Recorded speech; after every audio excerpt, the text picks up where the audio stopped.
A good way to explain it is this. When you walk into a room, right, you flick the light switch, right, and the light goes on.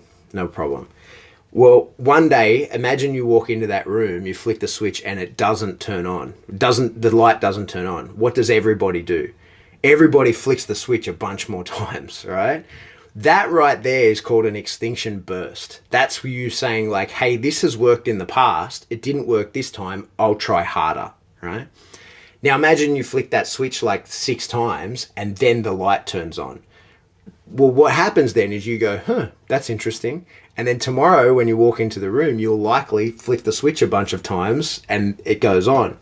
But imagine if the next day it doesn't turn on at 6 and you go like, and you try a bit harder and it turns on at 7. You go, okay, that's it, right? And then if we built that up like one a day, by the end of the year, I've got you flicking that switch 365 times to turn on the light and almost not questioning it, right? It's just got a little bit harder. You go, that's strange. And you just go a little bit more, a little bit more, a little bit more.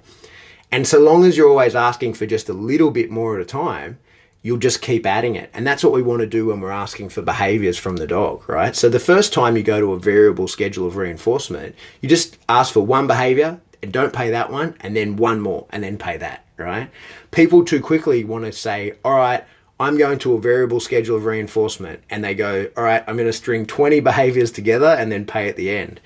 And what happens is that the behaviors go extinct.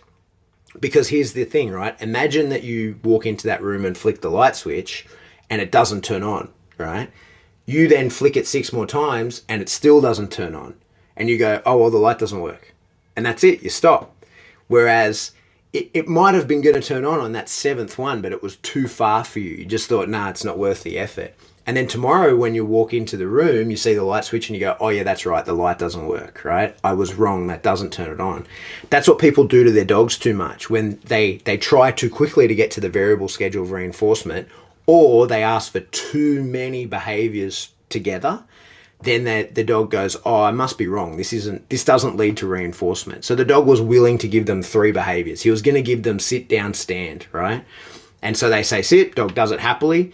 He does down happily, stand happily, and then they go down one more time. The dog goes, nah, this is too much. You've put too much together. And so you got to know, okay, where is it that my dog is likely? Like, how far can I get to? And we call that the extinction burst. And what you want to do is reinforce within the extinction burst. As much as possible, you want to get the dog to the point where he's like, this is my last try, motherfucker. Like, I'm not, like, this is the last thing I'm doing. And then you go, yeah, that's the reinforcer. That's perfect if you can get to that point. But it's much safer to be too scared of going past that point and reinforce early than actually going past it, because then you can put yourself into some real problems, right? You can have some real dramas of having to reteach the behavior.